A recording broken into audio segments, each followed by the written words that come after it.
friends. I am Vitaly Portnikov. President Donald Trump is ready to double the sanctions against Russia. This was said by his permanent representative for resolving the Russian-Ukrainian conflict, Keith Kellogg, emphasizing that representatives of the U.S. President's administration are constantly discussing how they can influence the end of the Russian-Ukrainian war. How can we understand this? Kellogg's statements, which he made in an interview with the New York Post, were made after discussions in the Oval Office about the situation on the Russian-Ukrainian front.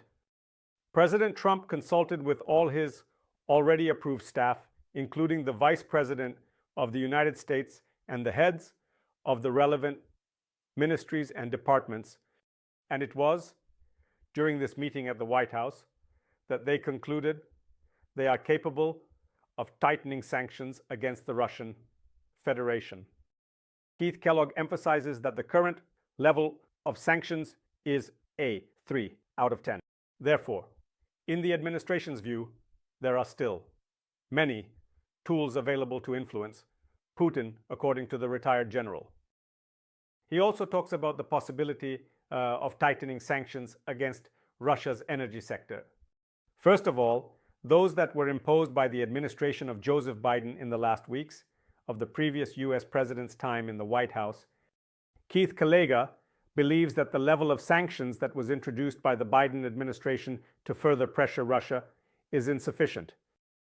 Speaking of the fact that in a war like that with Russia, it is impossible to win solely on the battlefield because the Russians do not count on casualties in their wars. Kellogg considers economic pressure and diplomacy to be the most important factors in ending the war, traditionally recalling the negotiating skills of the new American President Donald Trump.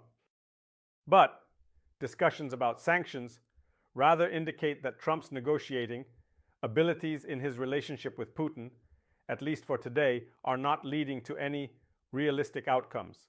It's no surprise that media reports are emerging indicating that relations between Trump and Putin have significantly deteriorated after the inauguration of the new American president, as Trump realized that the Russian leader is not willing to make any concessions to end the Russian-Ukrainian war, at least not to the extent that would allow Donald Trump to consider himself a peacemaker and save face, rather than being someone who sacrifices the interests of Ukraine and the West for the ambitions of his Russian counterpart.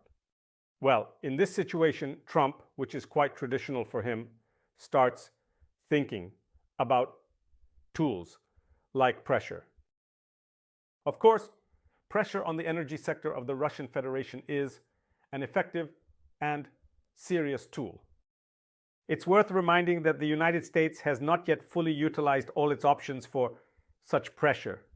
In particular, the most important energy companies for the Russian budget, such as Rosneft or Lukashenko, as well as the gas monopolist Gazprom, could be subject to United States sanctions. It would be possible to take a more careful look at the issue of Russian tankers, from the so-called shadow fleet, to significantly limit Russia's ability to transport its products. Well, I'm not even mentioning the possibility of applying pressure on both China and India, the main buyers of Russian oil. With India, we could work not so much from the perspective of a stick tactic, but rather from the perspective of a carrot tactic, offering them cheaper oil if they refuse to cooperate with the Russians. And for the Prime Minister of India, Narendra Modi, he is trying to maintain strategic cooperation with the US and is a good friend of Donald Trump. This would really be a strong argument. But of course, we must be aware of the fact that the energy struggle with the Russian Federation is a long-term process. No one gives any guarantee that the results of the struggles, will start to show their effects in just a few months. Perhaps in order to weaken the Russian economy in terms of its energy capabilities, and considering that the People's Republic of China will make efforts to help Russia withstand, it will take several years, and thus, all this time, The United States should not reduce, but rather increase military assistance to Ukraine for further resistance with the Russian Federation. The threat of sanctions, of course, also raises questions about the possibility of contacts between the presidents of the United States and the Russian Federation.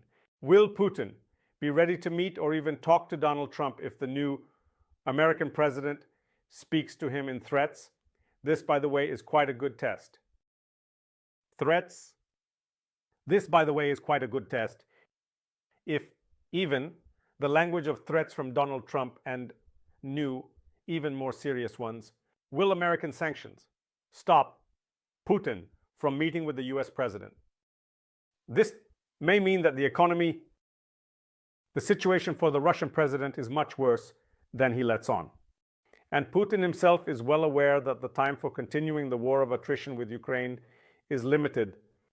And it's better to take Donald Trump's offers and end this war, at least hoping to maintain control over the occupied Ukrainian territories so that in some time they can witness the destruction of their own economy and possibly the collapse of their own hateful regime.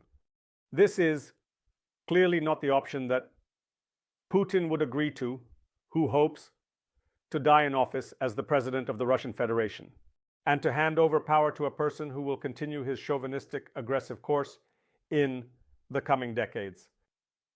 21st century, but we don't have real information about the state of the Russian economy, nor about how this state is assessed by the president of Russia and his closest circle. And Putin's reaction to the new American sanctions, it will be a good crash test to understand what the Russian president really thinks about the coming months and years of the war. It's just hard to understand right now when Trump might double down on this sanctions pressure on the Russian Federation before a possible meeting with the Russian president. Or will it be after that, when Putin's unwillingness to make any agreements with the US becomes obvious to him?